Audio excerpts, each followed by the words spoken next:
One huge benefit of it is being able to recreate these locations in one space. You can film magic hour all day if you want. So that's just really one of the benefits of this virtual production. It's apparently going to be, it already is changing the game quite significantly in the film industry. Hi, Petra, how are you? I'm fine, and you? I'm well, thank you. Oh, that's great. So that's morning now in Vancouver, is it? It is 11 a.m., yep. 11. Oh, 11. Okay. So you had your first coffee yet? I have indeed, yes. I've had my first coffee, thankfully. Had a couple appointments already with a few clients as well. So off to a good start. Where are you based again? Vienna. Vienna, right. Okay. Yeah, that's right. So you're, what, about 7 hours ahead? Or is it more than that? Well, it's 8 o'clock now. So. Oh, p.m. Yeah, yeah. Okay, okay, yeah, okay. So about 9 hours, yeah. Yeah. But listen, I am just fascinated by what you do. And I've been doing interviews with artists from all over the world, but it's also interesting for me because you are basically doing the behind the scenes work. Yes. So tell me about your studio. Well, I've got a few small little businesses, all sort of within the film industry, and all sort of running out of the same building. The main business is Shoreline Studios. So it was started as primarily a casting facility for film and TV. It opened up back in 1995. And it was, I believe, the first digital casting facility in Canada. So it's been around for quite a while, has a good reputation. I became one of the owners back in 2015. And we moved the studio to a larger location and sort of offered more services. We built a green screen studio. We still cater to casting.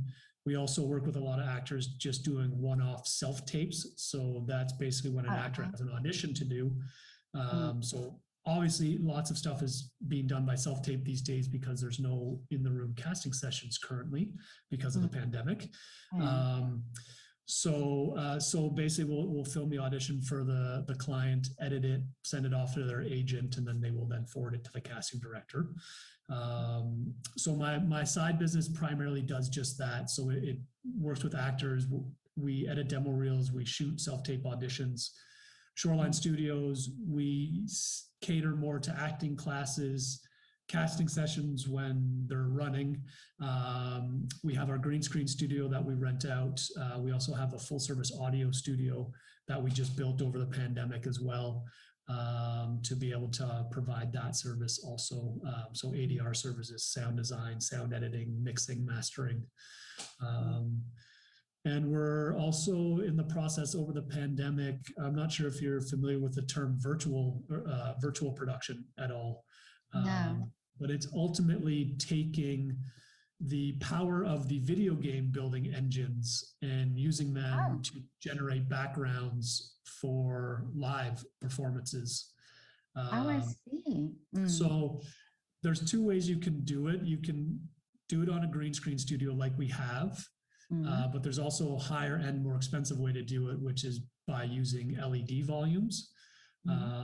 So for example, the first season of The Mandalorian, the Disney episodic show, The Mandalorian, they were the first major production to really sort of harness this technology and sort of take it from the video game world into the real world.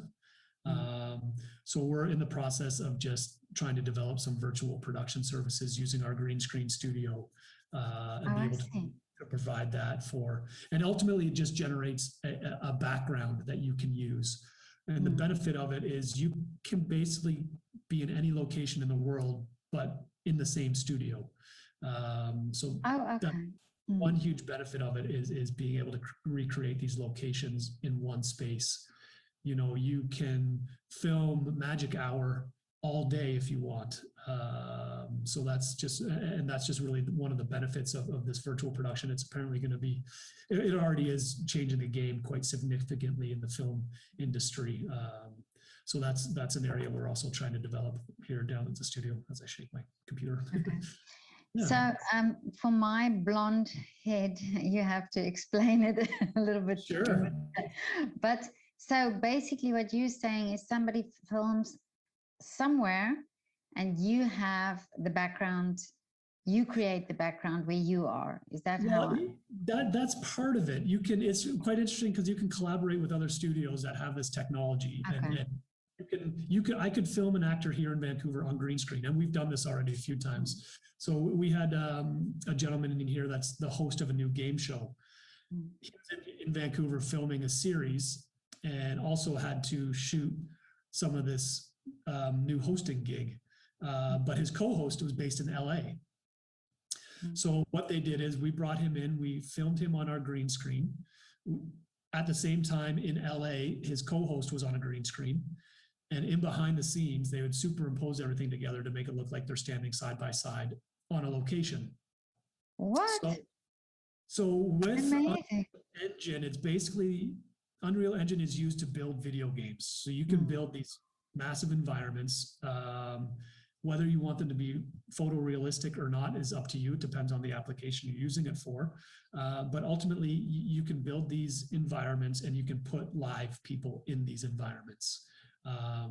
And what we're trying to do is develop camera tracking within these live environments. So I can follow this actor in my green screen studio. I can do a full 360 with my camera. Even though we're in a green screen studio, what you're seeing on the output monitor is the environment we've built. And that environment updates in real time as I circle around this client or this talent with my camera.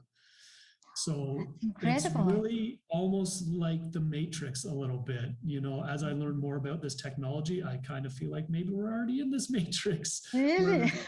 Real world and, you know, computer generated stuff. And it's really quite interesting. There's a lot to learn, but it is basically the future of filmmaking because of its flexibility, because of its cost saving effects. You know, there may be some initial startup. If you're going for an LED volume, they can be quite expensive to set up. But you can do a lot of the stuff just on a green screen like we already have. So it's just a matter of learning the technological side of things, the Unreal Engine side of it.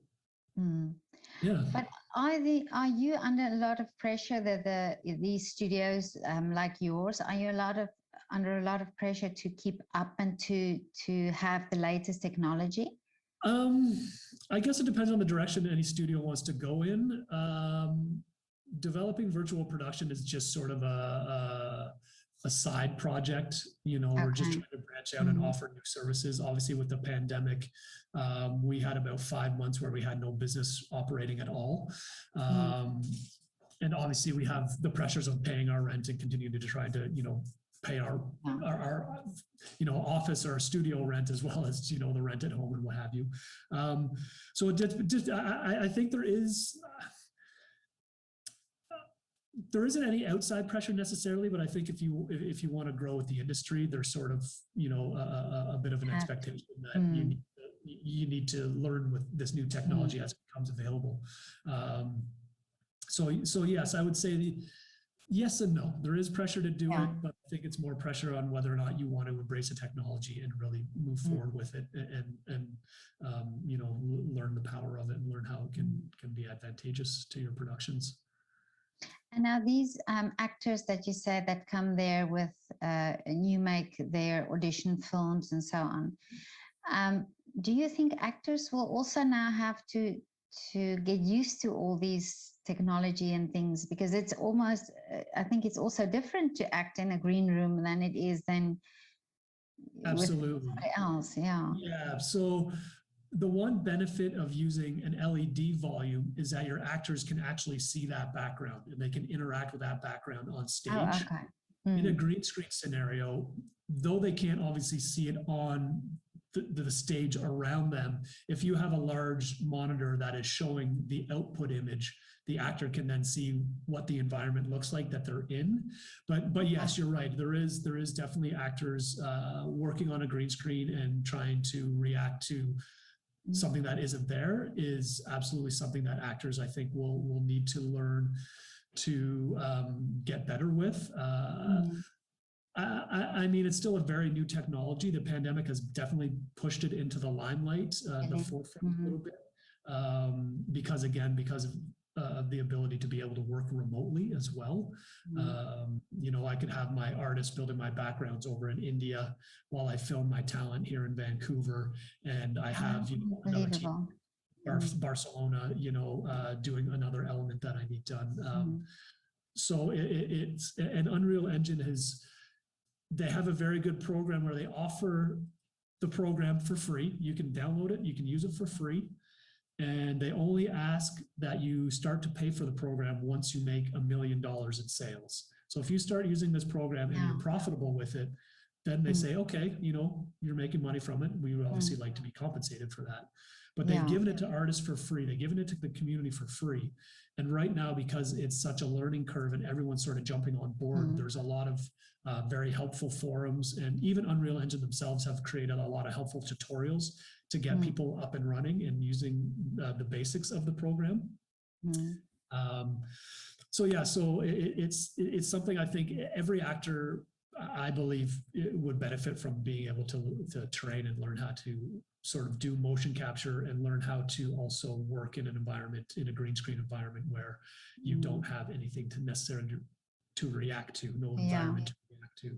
Yeah. So this will basically, if you think of the actors, so this will save them from traveling, for example, or over to do auditions, so they would be able to do this type of audition, this virtual with this virtual background. Well, the audition process is already sort of global right now, because most casting directors aren't doing in the room casting sessions.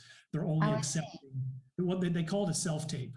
So they're really only accepting self tapes right now, and that really opens up the marketplace. It opens up the talent pool because they can now see. Before, if they were doing in the room casting sessions, they'd have a limit of actors they'd be able to see in a day. But now, because they're just at home watching self-tapes, they have assistants that can go through self-tapes with them. They're really able to see a lot more actors than they were in the past. So it ups the competition a little bit for the actors. But I think it's important for actors to get used to this virtual environment, because it could get to the point where they're really only needed for their face and for some of the motion capture, because we can do motion capture in the Unreal environment, and then we can superimpose their face onto that image if needed. Or we can continue to capture their face in real time and use it. It's really, there's a lot of elements of it that I don't fully understand yet, but I do know that they have a lot of very huge benefits for film and TV, for corporate videos, for documentaries, for really anything. Really? You know? So, and you say this has been speed up because of the pandemic, do you think?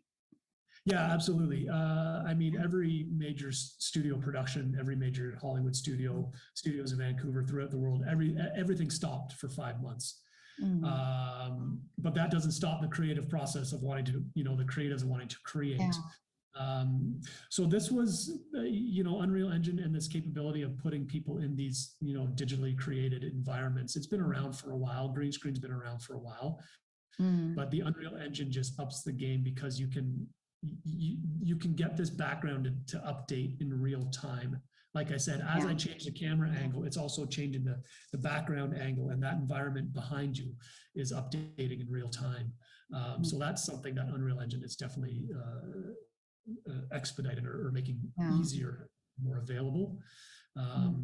So yeah, over that course of the pandemic, people have I think the community has grown exponentially, quite significantly over this pandemic. The Unreal Engine community, they're getting tons of downloads and people just really exploring it. My wife, who's a visual artist, she's a painter, sculptor, collager. She's actually interested in Unreal Engine from that aspect. So she's currently trying to create a digital sort of, I guess, like art gallery that you can sort of go and see her pieces of work in 3D. and in sort of a virtual environment that she's creating. So, I think it has a lot of applications to just visualize. Yeah, I would never have thought of that, but yeah, it makes sense. And even in this time now, and I've been talking to many artists who we talk about the fact that these live streamings of concerts and operas and so on during the time of the pandemic, and a lot say this thing that it's this they miss the human contact, that they miss the audience and the energy and all of that. But on the other hand, they say these concerts now reach people who would otherwise have never been able to see that. And now when you're talking about this as well, so your wife could, for example, her art could be seen now by somebody who would not necessarily have come to the gallery. Yeah, exactly. And they can see sort of a 3D environment as well. She's currently downloaded, the Smithsonian, I believe, has a lot of downloadable 3D images, 3D sculptures that you can download, import these images, sculptures into Unreal Engine, and then you can manipulate them. Unreal Engine has a marketplace where people have just created sort of one-off artifacts, so there's tables, there's chairs, there's environments that people have already created that they offer for free, that you can incorporate into your projects as well. My goodness, this is a whole virtual world. It is, yeah, it really is. And mentioning the musicians, we had a musician come in and do a couple live streaming shows in our green screen studio while using Unreal Engine backgrounds. So he's a fairly well-known musician, and he had a year and a half worth of tour dates that were canceled because of the pandemic. But he still is a creator and wanted to make his work available. So, him and his team came up with the idea to offer these sort of virtual concerts. So he sold tickets, and he would interact with his fans, in between songs. He would interact with the fans, answer questions. He had a chat window up that he could see. So he did still keep it quite interactive as well. And I think he was fairly successful with those two concerts that he did. So yeah, he was one of the ones that for Shoreline here in Vancouver, he was one of the first people that we worked with that was really embracing this technology and sort of using it to continue, making his music and concerts available. So you're a filmmaker originally. Is this what made you interested in the studio? Yes and no. I come from a digital. I'm sort of a jack of all, master of none, a little bit. I come from digital. I went to a digital filmmaking program. Graduated from that. Started working for I worked on film sets as a PA, doing a few odd jobs here and there. I didn't quite like being stuck in one department. I like to shoot, I like to edit, I like lighting, I like a lot of different elements about film. So I started working for a website that basically got me into filming auditions for actors. And I kind of built up my reputation in the city just doing that. And this was back in the early 2000s when not a lot of people were offering self-tape services. Because most stuff was still still in person. And the casting has changed over the course of the last 20 years because it has become more global. You don't have to just be in Los Angeles to audition for Los Angeles based projects. You can send those tapes from around the world now. But when I was working for this website offering that service, I quite enjoyed it. So I sort of branched off and opened up my own little sole proprietorship company offering that service because I was quite busy doing it. So I was offering the self-tape services plus just demo reel editing. Also, I've edited a few short films in the past as well. And I was actually renting studio space from the old owners of Shoreline Studios. And they approached me one day and said they were looking to get out of the business, but they were looking to find other people that would take the company over, or at least take over the facility that they had so I could just continue to rent from them. Their plans fell through, and ultimately I decided, myself and a couple of the old employees decided we would keep Shoreline running. We tried to keep our old location, but got a real quick dose of reality in the business world, and we weren't able to secure our old location. I've been there for 20 years. We were quite disappointed, but in retrospect, we're much happier in our new location. It's Oh, larger. We have the ability to expand and build more studios if needed. We have office spaces we can rent out. So my filmmaking days sort of have taken a bit of a back seat because the day-to-day operations of just running this facility has kept me quite busy, as well as trying to keep my sole proprietorship up and running. But this virtual production has sort of reignited that sort of love of creating content and working on sets, getting back behind the camera. So yeah, like I said, this virtual production phase has just really reignited that, and that's why I'm really trying to develop the services and bring a team together that will be able to offer these services for small productions, for corporate productions, for events. Anything, so many things. But I think it's also this time in lockdown that people had time to think more and Absolutely. and experiment and try to find solutions and so on. And I think I think we will still see a lot of things coming out of this period. Oh, absolutely. Yeah, no, I definitely agree. It's by no means are we out of this pandemic yet. Unfortunately, with this variant going around, and the individuals that don't want to get vaccinated, is definitely extending the length of this pandemic, unfortunately. But yeah, that being said, I think you're right. Creatives always want to create, regardless whether or not it's for an audience or for themselves. People need that artistic outlet, and I always think that it's a matter of blending the arts and the technology, which is one thing that I think Real Engine is really is doing. It's sort of bridging that gap between fine art or dramatic arts or theatrical arts and the technology side of things.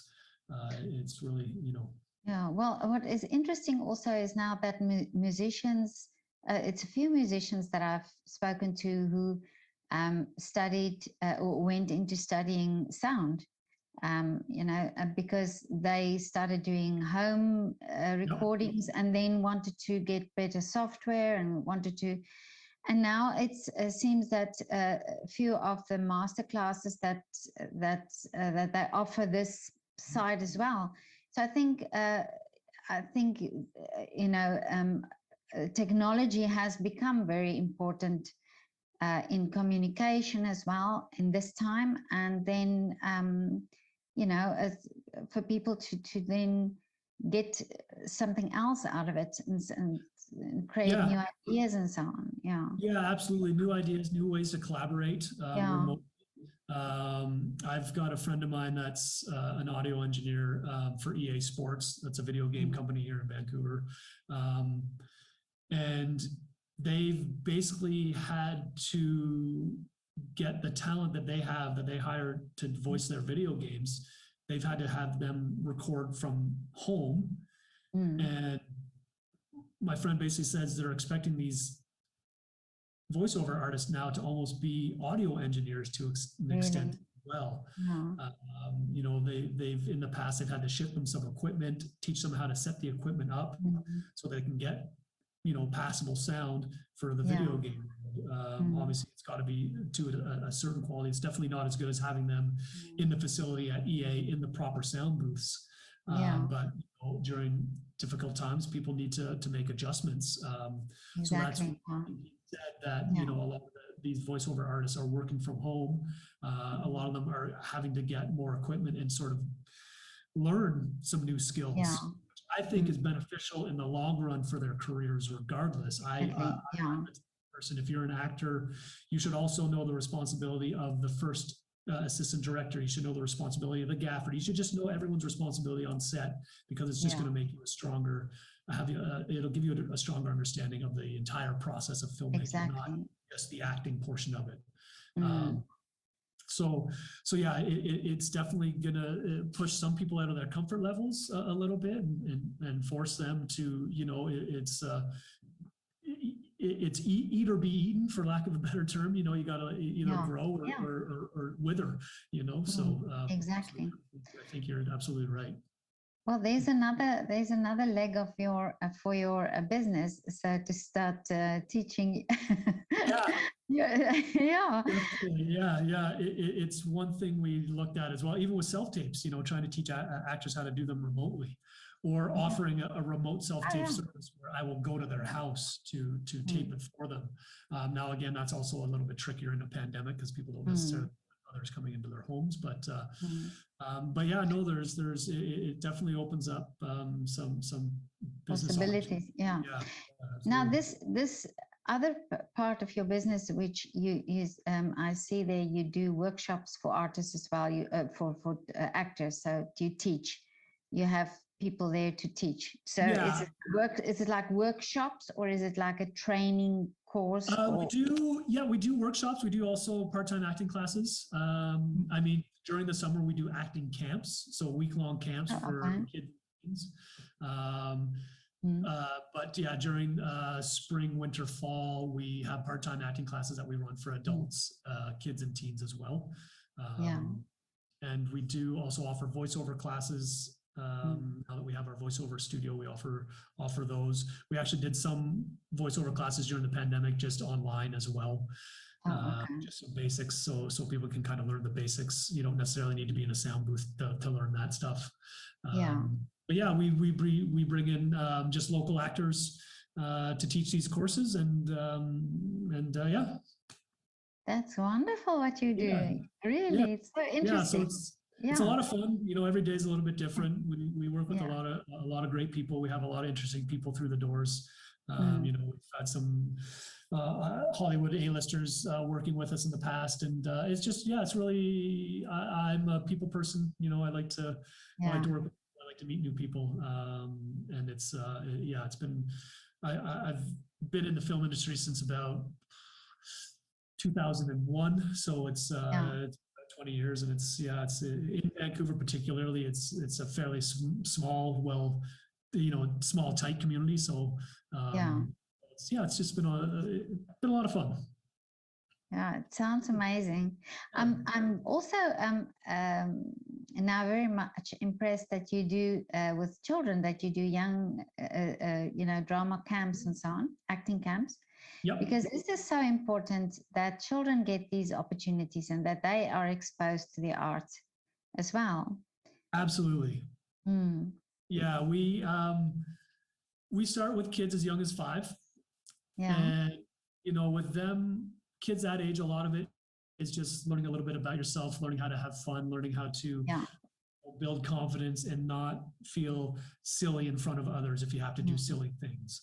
And really acting, I've never taken any acting classes myself, but you know, from my understanding, it really does give you a better understanding of yourself and of humanity and other people's feelings and other people's expectations. You know, I feel everyone would benefit from taking one acting class, you know, just benefit as a person. We also have in the past done training for the corporate world. So, you know, doctors, lawyers, people that need to give presentations, people that just want to be better public speakers, learn how to address a crowd better.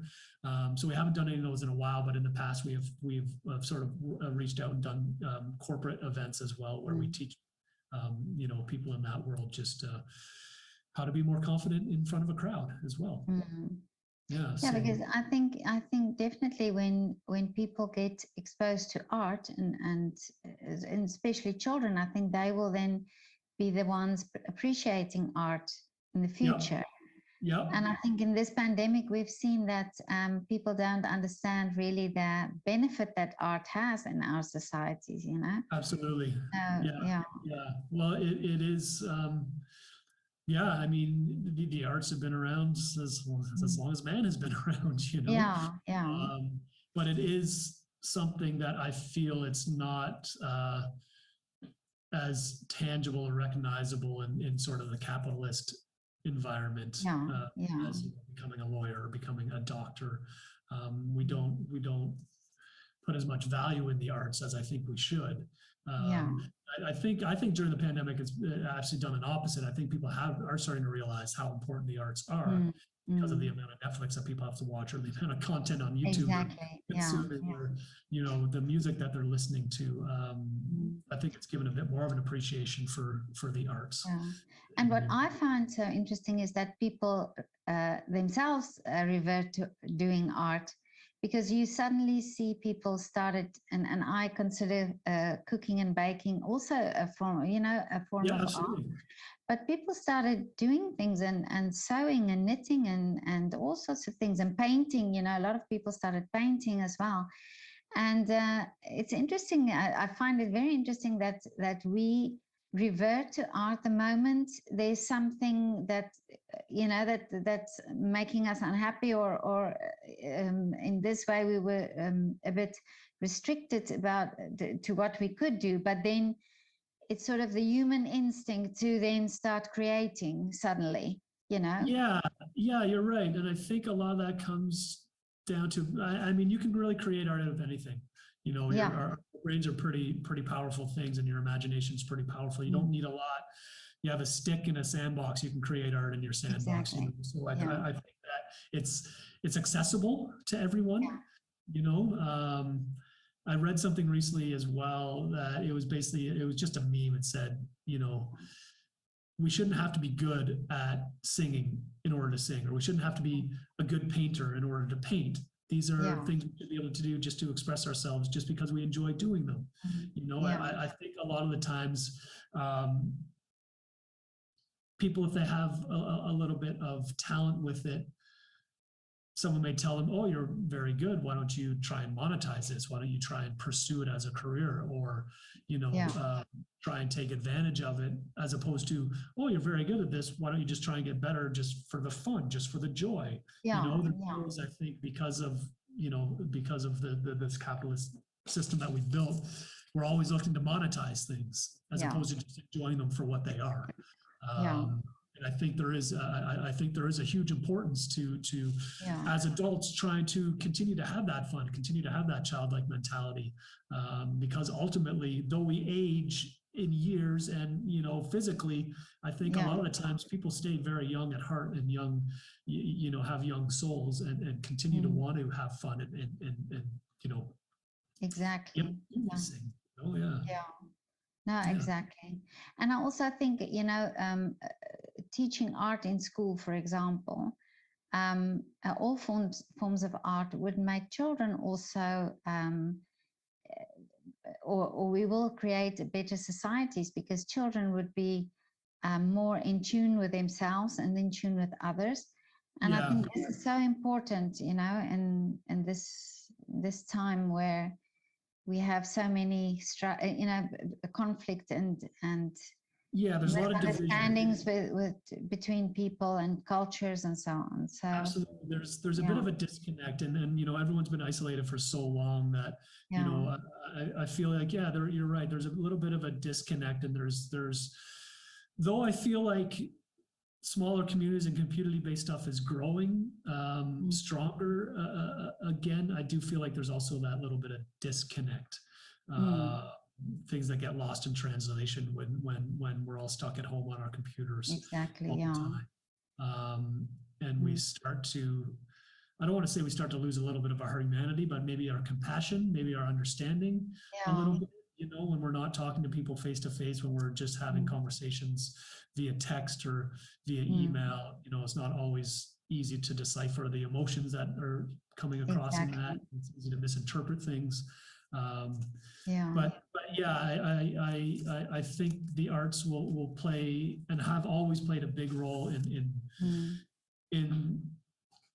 giving people an outlet and also helping them maybe understand circumstances or situations a little bit better, you know.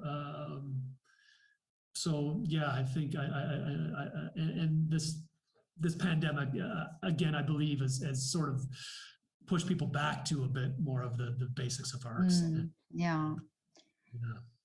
But this was so interesting to talk to you, and I'm so glad I know now of this new technology, of this new virtual technology. Look into Yeah, it. Yeah, it's really I'm like actually, you'll go down the rabbit hole quickly. yeah, Um, I'm actually going to tell my son this because he doesn't know about it, and for the first time, his mum is going to know something he doesn't. I love it. How old's your son? Pardon? How old's your son? He's 23 and he's a gamer. He's a Oh, very perfect. serious gamer. Yeah. Okay, perfect. Yeah, look up, just jump on YouTube. And if you even look up the making of The Mandalorian season 1, or even just type in virtual production, there is so much stuff out there right now. Really? Okay. And it's, I think if he's a gamer, does he have any interest in computer coding at all? Or does he have any interest in filmmaking or? No, he's a ballet dancer, but he's a big gamer. Oh, okay. Okay, Yeah, great. yeah, Okay. yeah. Yeah, well, this may pique his interest in maybe wanting to pursue a little bit of this stuff because again of how Yeah. accessible it is. He can download Unreal Engine and start playing with it himself today. You know, Really? Oh, I'm going to tell him. yeah, tell him about it. Tell him about virtual production. Yeah. Tell him about Unreal Engine. And you know, like I said, even if you just jump on YouTube and punch in virtual production, lots of stuff will come up. And it's really wild what you can do. It's very impressive. Yeah. It's very impressive. Yeah. This is Now I'm going to look myself because I want to know. As well. Yeah, it's very interesting. Well, I appreciate you reaching out as well. It's been a lot of fun. Yeah, no, it's so interesting. Now, I saw on Instagram, it looked so interesting what you do, and I read a little bit about your studio, and I saw all the things you did, and I thought amazing, you know, because we don't know all these. Well, if you're not in the film industry, and if you're not an actor or so, you don't know all these things, you know. So absolutely, yeah. There's mystery behind it for sure. Yeah, absolutely. And what goes on behind the scenes is never exactly. Okay. Thank you. Thank you. You too. Bye.